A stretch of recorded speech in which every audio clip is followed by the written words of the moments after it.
Good morning friends, स्वागत है आपका आपके अपने यूट्यूब चैनल रुद्वानिया एकेडमी में। जैसा कि आपको पता ही है, कल मैंने आपसे प्रॉमिस किया था कि आज से हमारा पहला लेक्चर जो है वो स्टार्ट होगा और हमारी आगामी परीक्षा 2027 के लिए टीजीटी पीजीटी बायोलॉजी के लिए आज से हम अपनी एक यात्रा स्टार्ट करेंगे जो आपकी सफलता तक जाकर ही रुकेगी। उसी कड़ी में आज का पहला वीडियो जो मैं बहुत ही स्ट्रेटजी के साथ में, ना ही ज़्यादा lower level means 9th class से लेकर के, ना ही ज़्यादा अपर लेवल मीन्स बीएससी या एमएससी से लेकर के आया हूँ। जो आज का टॉपिक है वह दोनों वर्गों को ध्यान में रखते हुए 11th क्लास का वीडियो है, जो कि आप देखेंगे 11th क्लास का वीडियो स्टार्ट किया हुआ है जिसका पार्ट 1 है, जिसका ये पार्ट 1 है। और इसमें हमने आपको जो बताया हुआ था कि एक प्री प्लान्ड रणनीति के साथ में, है ना, एक अच्छी स्ट्रेटजी के साथ में हम तैयारी शुरू करेंगे। तो आप देख ही रहे होंगे थंबनेल पे, हमने यहाँ पे जीव विज्ञान कक्षा 11 भाग 1 की पुस्तक ली हुई है और जीव विज्ञान कक्षा 11 भाग 2, यह दो पुस्तकें ली हुई हैं, दो बुक्स ली हुई हैं। दोनों ही बुक्स का TGT PGT GIC lecturer in सभी में एक बहुत बड़ा योगदान रहता है। यह इसके राइटर जो है मैं आपको बता दूं तो यह रमेश गुप्ता और एमपी कौशिक, डॉक्टर रमेश गुप्ता और डॉक्टर एमपी कौशिक की बुक है। दोनों ही भाग आप देख सकते हैं, रमेश गुप्ता और एमपी कौशिक की आधुनिक जीव विज्ञान है ये, ठीक है ना। तो इससे हम अपनी जो एक पहला चैप्टर है, पहला लेक्चर है, उसको शुरू करेंगे।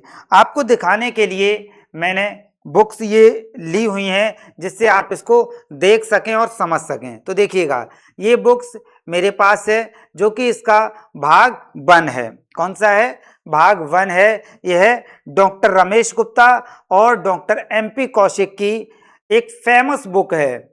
जो पुराने प्रतियोगी परीक्षार्थी रहे होंगे उन्होंने इस बुक से तैयारी की होगी। मैंने भी इन्हीं बुक से अपनी तैयारी की थी, जो मैंने आपको कल अपने इंट्रो वीडियो में बताया हुआ है कि कैसे करके मैंने सफलताएं प्राप्त की थी। उनमें इन बुक्स का विशेष योगदान रहा है। तो इसका पहला भाग ये मैंने आपको दिखा दिया और इसका दूसरा भाग भी मेरे पास है, आप देख सकते हैं। ये है इसके पार्ट 1 और पार्ट 2 दोनों हैं जिनसे मैं आपको तैयार कराऊंगा और यही मैंने यहाँ पे आपको दिखाए हुए भी हैं जो आप थंबनेल में देख सकते हैं। तो चलिए, यह आपका रहेगा। स्टार्ट कीजिएगा रुद्वानिया एकेडमी के साथ में, एक भरोसा दिखाइएगा। चैनल को सब्सक्राइब करिए, लाइक करिए, कमेंट जरूर करिएगा कि आपको वीडियो कैसा लगा। तो चलो स्टार्ट करते हैं और समझते हैं आज का पहला चैप्टर। पहले चैप्टर में हमने इस जो पार्ट 1 है उसका फर्स्ट चैप्टर लिया हुआ है और इससे हम चीजों को समझेंगे। तो यहाँ पे पार्ट 1 का पहला चैप्टर देखिए आ चुका है और यहां से हम शुरुआत करते हैं। इसमें देखिए पार्ट 1 में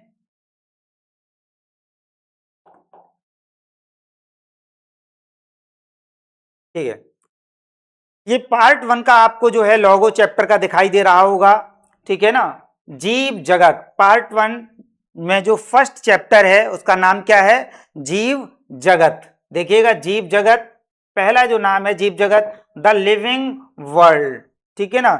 जीव जगत द लिविंग वर्ल्ड, ये इसका फर्स्ट चैप्टर है। मैं लाइन बाई लाइन आपको डिक्टेट करूंगा, समझाऊंगा और कैसे क्वेश्चन फ्रेम होता है वह आपको सिखाऊंगा। आपका वर्क सिर्फ इतना है कि आप एक नोटबुक लेकर के बैठिएगा, एक पेन लेकर के बैठिएगा, जिससे आप अपने कुछ इंपॉर्टेंट पॉइंट्स जो आए उनको, जो मैं बताता जाऊं, उनको आप लिखते जाएं। वैसे तो मैं आपको पीडीएफ प्रोवाइड कराऊंगा अपने ग्रुप्स में, लेकिन फिर भी अगर आपको कुछ भी प्रॉब्लम होती है तो आप कमेंट बॉक्स में जरूर लिखिएगा और हमें उसका फीडबैक जरूर दीजिएगा।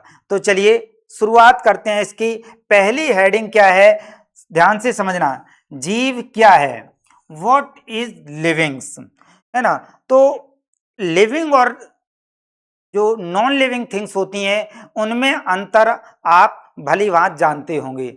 मीन्स हिंदी में अगर हम कहें तो इसको सजीव और निर्जीव के लिए या सजीव और निर्जीव के नाम से हम इनको जानते हैं। सजीव कौन होते हैं, निर्जीव कौन होते हैं, वैसे तो बहुत ही सिंपल है, ये सुनने में बहुत ही साधारण लगता है, लेकिन इससे क्वेश्चन कैसे फ्रेम होता है यहाँ से हम उनको समझेंगे। तो देखिएगा, सजीव जीवों तथा रासायनिक क्रियाओं का एक विशिष्ट एवं जटिल संगठन है। Life is a specific and complex organization of living being and chemical reactions. यानी लाइफ क्या है, जीवन क्या है ना, वो यहाँ पे बताया गया है कि life is a specific and complex, एक स्पेशल और एक जटिल मीन्स कॉम्प्लेक्स प्रक्रिया है जिसमें लिविंग बीइंग्स के अंदर केमिकल रिएक्शंस का जो एक समावेशन है वह लगातार चलता रहता है। आगे देखिएगा, सरल शब्दों में अगर हम इन्हीं को कहें तो लिविंगनेस जो है एक सक्रिय एवं अत्यधिक संगठित पदार्थ, जीव द्रव्य। देखिएगा, जिसको मैंने कहा था कि आप पेन और पेंसिल लेकर के बैठिएगा और चीजों को समझिएगा, वो हम यहाँ पे आपको बताते हैं। जीव द्रव्य क्या होता है? जीव द्रव्य जो है इसको आप जानते होंगे, इसको प्रोटोप्लाज्म के नाम से जानते हैं। क्या जानते हैं? प्रोटोप्लाज्म। अब मैं आपको यहाँ पे थोड़ा सा बता दूं कि आखिरकार ये प्रोटोप्लाज्म होता क्या है, ठीक है ना। तो यह एक द्रव पदार्थ होता है जो किसी भी कोशिका के अंदर भरा होता है। प्रोटोप्लाज्म को ही हिंदी में हम जीव द्रव्य कहते हैं और यह किसी भी कोशिका के अंदर भरा होता है। अभी कई बच्चों के मन में यह क्वेश्चन उठ रहा होगा कि सर अगर यह प्रोटोप्लाज्म होता है तो फिर साइटोप्लाज्म क्या होता है, और साइटोप्लाज्म अगर यह है ना तो फिर न्यूक्लियोप्लाज्म क्या होता है। तो थोड़ा सा पेशेंस रखिएगा, हम उन सभी बिंदुओं पर भी आएंगे, लेकिन अभी आपको यही समझना है कि प्रोटोप्लाज्म जो होता है यह जीव द्रव्य कहलाता है और कोशिका के अंदर भरा होता है, जिसको भी साइटोप्लाज्म, है ना, न्यूक्लियोप्लाज्म, प्रोटोप्लाज्म, इनमें डिफरेंशिएशन नहीं पता है वो कमेंट बॉक्स में जरूर उनको लिखिएगा। चलिए समझते हैं प्रोटोप्लाज्म। अब यहां से आपको एक नया क्वेश्चन फ्रेम करना है, वो सीखना है कि प्रोटोप्लाज्म वर्ड किसने दिया था, प्रोटोप्लाज्म शब्द जो है ये किसने कॉइंड किया था, किसने दिया था। तो आप याद रखिएगा, प्रोटोप्लाज्म वर्ड जो है वो पुरकिंज ने दिया था। पुरकिंजे ने इसको दिया था। कब दिया था?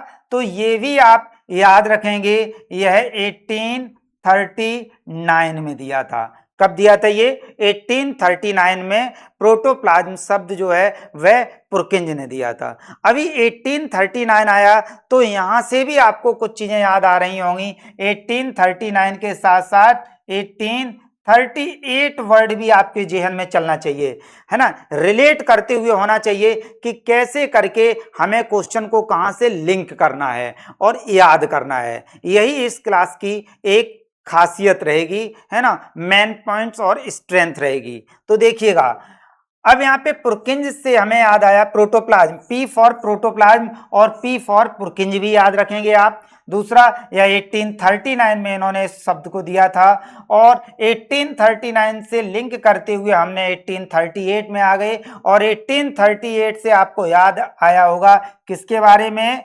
तो सेल थ्योरी के बारे में। किसके बारे में? सेल थ्योरी के बारे में, मीन्स जिसको हिंदी में क्या कहा गया था? कोशिका सिद्धांत कहा गया था। अब अगर कोशिका सिद्धांत का नाम आ ही गया है तो हमें इनसे रिलेटेड दो वैज्ञानिकों के नाम भी याद होने चाहिए, जो कि क्या होते हैं? Jacob Matthias Schleiden. और दूसरे वैज्ञानिक कौन है वो आप मुझे कमेंट बॉक्स में बताएंगे। मैं यहां पे एक लिखे दे रहा हूं, जैकब मैथियास सिलीडेन, और दूसरे जो हैं वो आप मुझे बताएंगे। एक और बात ध्यान में रखिएगा, इनमें से एक जूलॉजिस्ट थे और एक बॉटनिस्ट थे। तो ठीक है, इतना रिकॉल काफी है। और प्रोटोप्लाज्म शब्द के बारे में एक यहाँ पे पॉइंट जो है जिससे डिस्कस हो गया है। चलिए आगे बढ़ते हैं। एक्चुअल में जो लिविंगनेस कंडीशन है उसमें ऑर्गेनिजम्स के अंदर जो एनर्जी खर्च हो रही है, जो ऊर्जा खर्च हो रही है, उसकी क्षतिपूर्ति कैसे होती है ना, वो भी यहाँ पे शो करता है। तो लिविंग बीइंग्स के अंदर जो ऊर्जा खर्च हो रही है उसकी क्षतिपूर्ति के लिए उसके अंदर लगातार केमिकल रिएक्शंस का समावेशन जो है वो चलता रहता है। इस केमिकल समावेशन के लिए एक नया शब्द आता है जिसको कहते हैं मेटाबॉलिक रिएक्शंस। क्या कहते हैं? Metabolic reactions. अभी मेटाबॉलिक रिएक्शंस क्या होती हैं इसके बारे में हम आगे डिस्कस करने वाले हैं। चलो, अब यहां तक सभी को क्लियर हो गया होगा, है ना, और समझ में आ गया होगा। तो हम यहां से थोड़ा सा आगे बढ़ते हैं और अपने अगले पॉइंट पे लेकर के चलते हैं इसको। अब देखिएगा, ये फर्स्ट हेडिंग जो है वो कंप्लीट हो चुकी है और हमारी सेकंड हेडिंग उसकी तरफ हम बढ़ते हैं, नेक्स्ट पेज को लेते हैं। फर्स्ट जर्नी आपकी स्टार्ट हो चुकी है। आप लगे रहिए हमारे साथ में, आप भी मेहनत करिए, हम भी आपके साथ तत्पर हैं। जो हमने प्रॉमिस किया है आपको सफलता दिला के रहेंगे। तो देखिएगा, नेक्स्ट हेडिंग जो है वह जीवन क्या है, व्हाट इज लाइफ, जीवन क्या है। तो इसको समझते हैं और ये सभी जानते हैं कि जीवन को देख पाना या छू पाना संभव नहीं है, बस हम उसको कुछ लक्षणों के द्वारा जो है प्रदर्शित करते हैं और पहचानते हैं कि आखिरकार लिविंगनेस क्या होती है। तो देखिएगा, लिविंगनेस में इसके लिए बहुत सारे अभिलक्षणों के द्वारा हम समझेंगे, प्रमुख लक्षणों के द्वारा समझेंगे कि आखिर लिविंगनेस जो कंडीशन है उसमें कौन कौन से कैरेक्टरिस्टिक्स या कौन कौन सी विशेषताएं आती हैं जिससे ऑर्गेनिजम्स को समझा जा सके। तो देखिएगा, जीवधारियों के लक्षण, जीवधारियों के लक्षण यानी कैरेक्टरिस्टिक्स ऑफ लिविंग बीइंग्स। इसमें पहला पॉइंट देखिएगा जो कि है वृद्धि यानी ग्रोथ। किसी भी ऑर्गेनिजम्स में अगर वह लिविंग स्टेट में है तो उसमें लगातार वृद्धि होती रहेगी, ग्रोथ होती रहेगी, जिससे पता चलेगा कि वह सजीव है या फिर निर्जीव है। यह फर्स्ट कैरेक्टर है जिसके थ्रू हम डिफरेंशिएट कर सकते हैं लिविंग बीइंग्स को और नॉन लिविंग्स को। क्लियर? तो देखिएगा, वृद्धि सभी जीवों का लक्षण है। वृद्धि के जो अभिलक्षण हैं उनमें दो पॉइंट यहाँ पे समझने वाले हैं, इसलिए मैंने इस पॉइंट को लिया हुआ है। जीवों के भार में वृद्धि होना, पहला पॉइंट क्या है? जीवों के भार में वृद्धि होना means increased their body mass, यानी लिविंग ऑर्गेनिजम्स के बॉडी मास में इंक्रीज होना। और दूसरा लक्षण जो है वह है जीवों की संख्या में वृद्धि होना। अब देखिए, कोई भी ऑर्गेनिजम्स है उसके अगर भार में वृद्धि हो रही है तो हम कह सकते हैं कि वो लिविंग स्टेट में है, या फिर उसके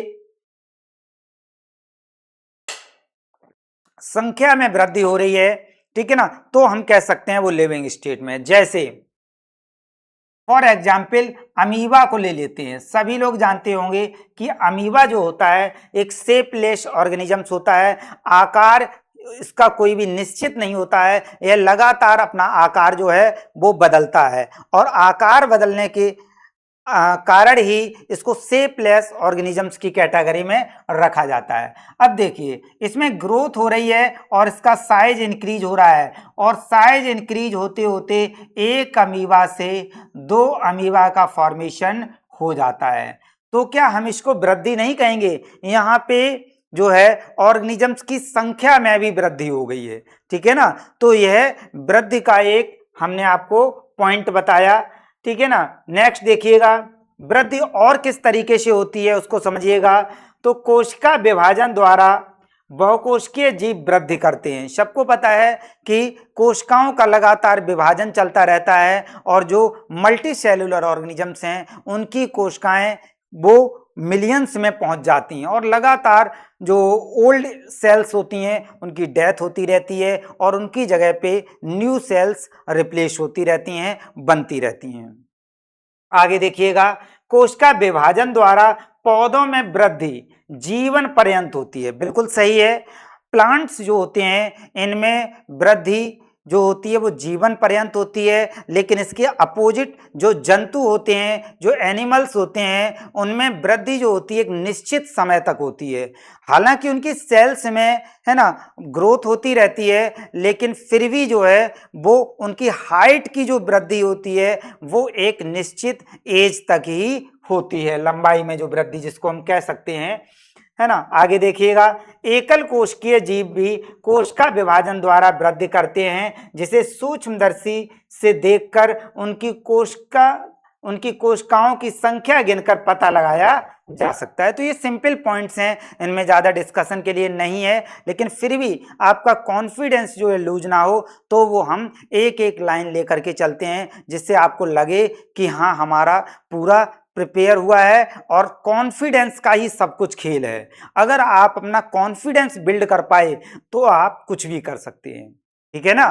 तो चलिए आगे बढ़ते हैं। वृद्धि एवं जनन दोनों ही अधिकांश उच्च कोटि के प्राणियों और पादपों में पारस्परिक विशिष्ट घटनाएं, अलग अलग घटनाएं हैं, ठीक है ना। वैसे तो वृद्धि और जनन मीन्स ग्रोथ और रिप्रोडक्शन दोनों को ही अलग अलग कैटेगरी में रखा गया है, लेकिन फिर भी कई जगह पे कुछ जो है वो समानताएं देखने को मिलती हैं। जैसे अभी मैंने यहाँ पे बताई, अमीबा के कंडीशन में मैंने बताई कि इसमें वृद्धि भी हो रही है और एक से दो भी हो रही हैं, मीन्स जनन भी इसमें हो रहा है, मीन्स रिप्रोडक्शन भी हो रहा है।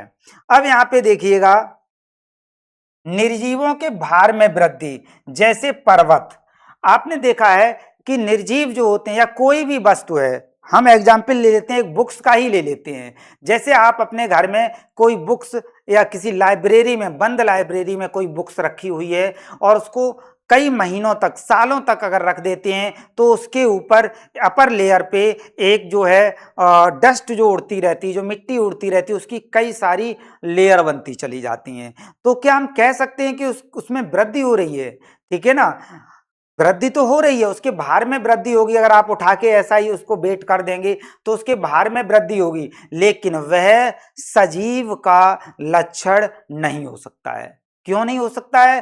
क्योंकि जो सजीवों में वृद्धि होती है वो उनकी इंटरनल लेयर्स के थ्रू होती है, जो उनकी एक्टोडर्म, एंडोडर्म, मीजोडर्म होती हैं, अंदरूनी तरफ से जो होती है ग्रोथ होती है, और जो एक्सटर्नल ग्रोथ होती है वह निर्जीव ऑर्गेनिजम्स का ही लक्षण हो सकती है, ठीक है ना।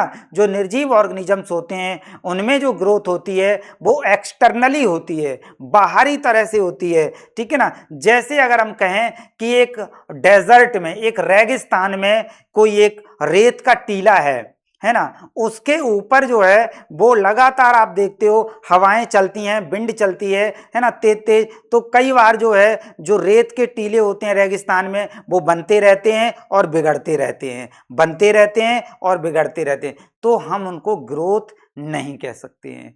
क्यों? क्योंकि वह बाहर हवा के द्वारा लाई हुई मिट्टी के द्वारा कोई टीला कभी बड़ा हो जाता है तो कभी छोटा हो जाता है, तो वह आउटर लेयर से हो रही है, एक्सटर्नल कंडीशन से हो रही है, उसको ग्रोथ का एक पर्याय या वृद्धि का एक पर्याय या लिविंग बीइंग्स का या सजीव का एक लक्षण या अभिलक्षण नहीं मान सकते हैं। क्लियर है ना, समझ में आ रहा होगा आपको। चलिए थोड़ा और आगे बढ़ते हैं, ये मैंने आपको बता दिया है। अब दूसरा पॉइंट लेते हैं जो कि है जनन यानी रिप्रोडक्शन। अब देखिएगा, जीवधारियों के लक्षणों में पहला पॉइंट जो है ग्रोथ यानी वृद्धि कंप्लीट हो चुका है, इसको आपने समझ लिया होगा। अब हम दूसरा पॉइंट स्टार्ट करते हैं, जनन यानी रिप्रोडक्शन। रिप्रोडक्शन के नाम से ही क्लियर हो रहा है, री प्लस प्रोडक्शन, री प्लस प्रोडक्शन मीन्स दोबारा किसी ऑर्गेनिजम्स का जन्म होना, ठीक है ना। अब दोबारा जन्म होने से क्या मतलब है? ठीक है, कोई भी लिविंग बीइंग्स है और एक बार तो उसका उसके मदर एंड फादर से यानी उसके जो है पेरेंट से उसका जन्म हुआ होगा, लेकिन जब वह किसी दूसरे ऑर्गेनिजम्स को अपनी जैसी और संतान को जन्म देता है तो उसी को हम कहते हैं रिप्रोडक्शन, ठीक है ना। Reproduction, this is the process in which any living organisms produce their young ones from their parents to their progeny, ठीक है ना। प्रोगेनी और ये भी शब्द आपको यहाँ पे याद रखने होंगे, नोट करिएगा इनको, प्रोगेनी, ऑफस्प्रिंग, यंग वंस और चिल्ड्रंस, यह सभी एक दूसरे के पर्याय हैं जिनको हम संतान के नाम से जानते हैं। ठीक है ना, ये भी आप समझ सकते हैं। और ध्यान दीजिएगा, ठीक है ना, आगे समझिएगा, हम आपको बता रहे हैं जनन भी जीवों का एक अभिलक्षण है जिसकी वृद्धि के संदर्भ में हम देख चुके हैं। बहुकोशिकीय जीवों के संदर्भ में जनन का अर्थ है अपने माता पिता से अभिलक्षणों वाली संतति या संतानों की उत्पत्ति। तो ये बात आपको समझ में आ चुकी है। अब यहाँ पे हम कुछ एग्जाम्पल देखते हैं, जैसे अलैंगिक जनन। अब जब भी हम आपको जनन यानी रिप्रोडक्शन पढ़ाएंगे, ठीक है ना, तो इसमें दो प्रकार के जनन हम आपको पढ़ाएंगे जो डिटेल में जब टॉपिक आएगा, जैसे लैंगिक जनन और अलैंगिक जनन, मीन्स सेक्सुअल रिप्रोडक्शन और एसेक्सुअल रिप्रोडक्शन। इसको हम डिटेल में पढ़ाएंगे जब ये टॉपिक आएगा। अभी सिर्फ आप थोड़ा सा समझिएगा और कुछ एग्जाम्पल लेते हैं, जैसे अलैंगिक जनन के कवक यानी फंगाई। जो फंगस होती है ना, उसको हिंदी में कवक कहते हैं, है ना, उसमें भी अलैंगिक जनन होता है। आगे देखिए किसके द्वारा होता है, तो यह स्पोर के द्वारा होता है, स्पोर्स के द्वारा होता है, ये भी आप याद रखेंगे। नेक्स्ट देखिएगा ईस्ट भी वैसे एक फंगस का ही एग्जाम्पल है, फंगस का ही उदाहरण है ईस्ट, ठीक है ना। और हाइड्रा, ईस्ट में और हाइड्रा में दोनों में ही बडिंग के द्वारा आप अलैंगिक जनन का एक बहुत अच्छा उदाहरण है, आप समझ सकते हैं। ईस्ट में और हाइड्रा में बडिंग से एसेक्सुअल रिप्रोडक्शन या फिर अलैंगिक जनन होता है। तो ठीक है, यहां तक आप क्लियर हो गया होगा, ठीक है ना। नेक्स्ट समझिएगा, तो जीवन के या जीवधारियों के लक्षणों में कैरेक्टरिस्टिक्स ऑफ लिविंग बीइंग्स में पहला पॉइंट और दूसरा पॉइंट आपको अच्छे से क्लियर हुआ होगा, ठीक है ना। अगर कुछ भी समस्या यहाँ पे आती है तो आप कमेंट बॉक्स में जरूर इन पॉइंट्स को बताइएगा। चलिए अब हम समझते हैं और अगले पॉइंट की तरफ यानी थर्ड पॉइंट की तरफ चलते हैं और उसको समझते हैं। देखिएगा जीव जगत यानी जो नेक्स्ट पॉइंट आता है, इसकी अगर हम बात करें, इसमें पहला पॉइंट थर्ड पॉइंट हम लेते हैं उपापचय यानी मेटाबॉलिज्म्स, सेलुलर ऑर्गेनाइजेशन, इसको समझते हैं। थर्ड पॉइंट में मेटाबॉलिज्म्स। अब देखिएगा इसकी अगर हम बात करें तो मेटाबॉलिज्म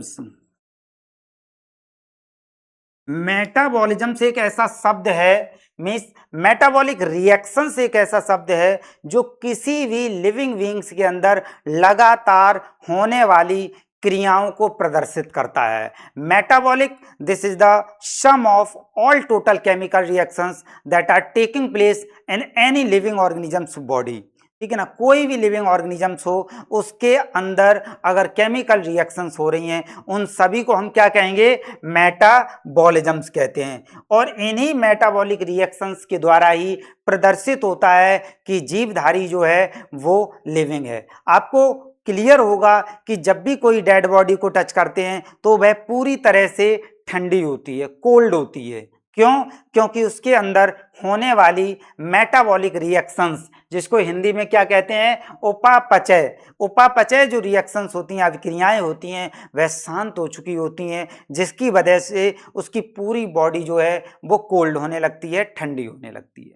क्लियर है ना। तो देखिएगा यह भी एक प्राणियों का हम कह सकते हैं सेलुलर ऑर्गेनाइजेशन का एक लक्षण है, जिससे पता चलता है कि ऑर्गेनिजम्स जो है वो सजीव है, ठीक है ना। कुछ पॉइंट यहाँ पे देखते हैं, जैसे समस्त जीव जंतु रसायनों से बने होते हैं और रसायन छोटे बड़े विभिन्न वर्ग, माप, क्रिया जैसे गुणों वाले होते हैं। ये अनवरत जैविक अणुओं में बदलते रहते हैं। जो लगातार मेटाबॉलिक रिएक्शंस की बात कर रहे हैं वो यही लगातार इनके अंदर जैविक अणुओं में बदलते रहते हैं, जिसे रासायनिक अथवा उपापचयी क्रियाएं कहा जाता है। ये सभी बहुकोशिक जीवों, एक कोशिक के अंदर, सभी के अंदर यह लगातार चलते हैं, चाहे वो पौधे हों, प्राणी हों, कवक हों, कोई भी हो, सभी के अंदर यह क्रियाएं लगातार चलती रहती हैं। तो ठीक है ना, यहां तक आपको चीजें समझ में आ गई होंगी। आगे बढ़ते हैं, ठीक है ना।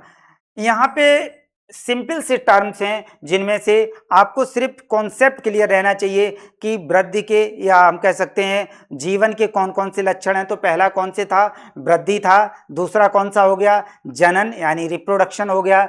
तीसरा कौन सा है, मेटाबॉलिज्म्स हो गया। और याद करते चलिए हमारे साथ साथ। और चौथा कौन सा हो जाता है, तो यहाँ पे कॉन्सियसनेस, फोर्थ पॉइंट की तरफ आ जाते हैं, और यह चेतना यानी कॉन्सियसनेस, ठीक है ना। इसको अगर आप समझेंगे तो यहाँ पे देखिएगा, समस्त जीवों का एक ऐसा अभिलक्षण जो सदैव स्पष्ट किंतु पेशीय अभिलक्षण है, अपने आसपास पर्यावरण के भौतिक, रासायनिक, जैविक उद्दीपनों के प्रति संवेदनशीलता प्रतिक्रिया करते हैं। जैसे अभी हम इनको देखेंगे। अब यहाँ पे एक टर्म आया हुआ है उद्दीपन। उद्दीपन को इंग्लिश में कहते हैं स्टिमुलस। क्या कहते हैं, स्टिमुलस कहते हैं, उद्दीपन कहते हैं। जब भी कोई सजीव के आसपास अगर आप कोई भी स्टिमुलस करेंगे तो वो रेस्पॉन्स 100% करेगा। जैसे आप एक कोई पपी ले लें, एक कोई पेट ले लें, और उसके आसपास कुछ ना कुछ परिवर्तन करें तो वो आपके प्रति जो है वो कुछ ना कुछ रेस्पॉन्स अवश्य करेगा, ठीक है ना। जैसे ही आप देखते हो जो घर में पेट पले होते हैं, है ना, कोई पेट डॉग होता है, पेट पपी होता है, और अगर कोई भी बाहर आगंतुक जो होता है, हमारे घर में मेहमान आता है, तो वो उस पर बार्किंग करने लगते हैं, भौंकने लगते हैं। मीन्स उसने देखा कि बाहर से कोई नया मेहमान आया हुआ है, कोई नया आया हुआ है जो स्ट्रेंजर पर्सन है मेरे लिए, तो वो स्टिमुलस हुआ उसके लिए, और उस स्टिमुलस के अगेंस्ट में उसने जो बार्किंग की, जो भौंका, वही उसका कह सकते हैं उद्दीपन, जो कह सकते हैं रेस्पॉन्स हुआ, एक क्रिया के प्रति अनुक्रिया हुई। क्लियर है ना, ठीक है ना। तो ये हो जाता है। आगे समझिएगा, हम अपने पर्यावरण से अपने अंगों द्वारा अवगत होते हैं। ये बात आप सबको पता है कि हम लगातार जो है वो पर्यावरण से इसको समझते हैं और पर्यावरण से अनुकूलित होते हैं, इसको समझते हैं। और यहाँ पे देखते हैं कि हमारे 5 सेंस ऑर्गन हैं, और इन 5 सेंस ऑर्गन यानी ज्ञानेंद्रियों के थ्रू हम पर्यावरण से सूचनाएं लेते हैं। जैसे आंखों के द्वारा कौन आ रहा है, कौन जा रहा है, वो लेते हैं। कानों के द्वारा कौन बोल रहा है, क्या कह रहा है, वो सुनते हैं। इसी तरह से जितने भी हमारी ज्ञानेंद्रियां हैं, उनके द्वारा हम पर्यावरण से लगातार ज्ञान प्राप्त करते रहते हैं और अवगत होते रहते हैं, ठीक है ना। इसी तरह से यूकैरियोटिक तथा प्रोकैरियोटिक कोई भी जीवधारी हो, वो पर्यावरण संकेतों के प्रति उत्तर संवेदनाएं देता है, चाहे वह एक कोशिकीय हो या बहुकोशिकीय हो, सभी पर्यावरण के प्रति अपनी संवेदनाएं व्यक्त करते हैं। आगे देखिएगा, सेल्फ कॉन्शियसनेस। अब एक इस बिंदु को भी समझते हैं, स्वचेतना जिसको कहते हैं, सेल्फ कॉन्शियसनेस जिसको कहते हैं, इसको समझते हैं। मानव के संबंध में जीवों को परिभाषित करना और भी कठिन है। जैसे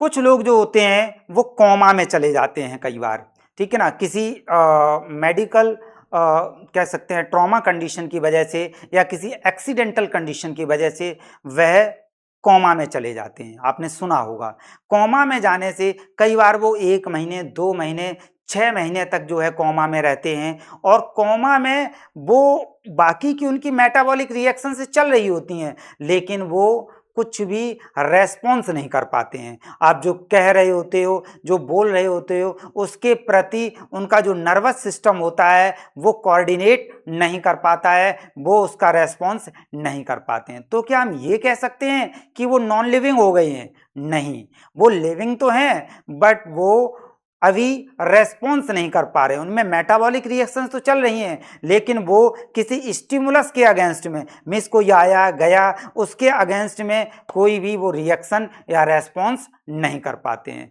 तो कई बार हम इसको भी एक 100% ग्रोथ का 100% जो है वो लिविंग बीइंग की कैटेगरी में नहीं रख सकते हैं।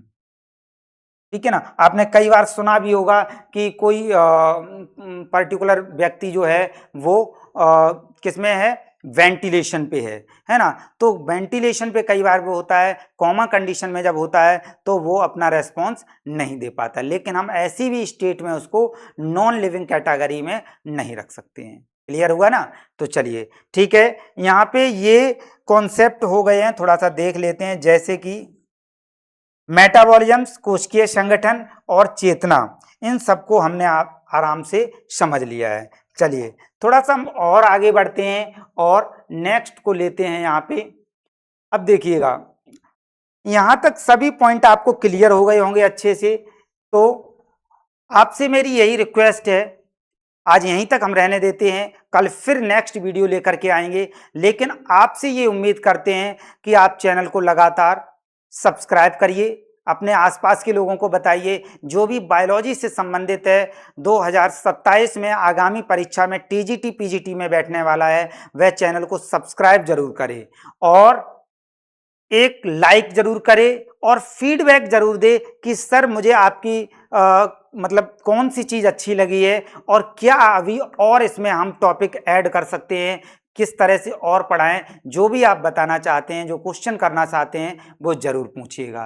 ठीक है ना।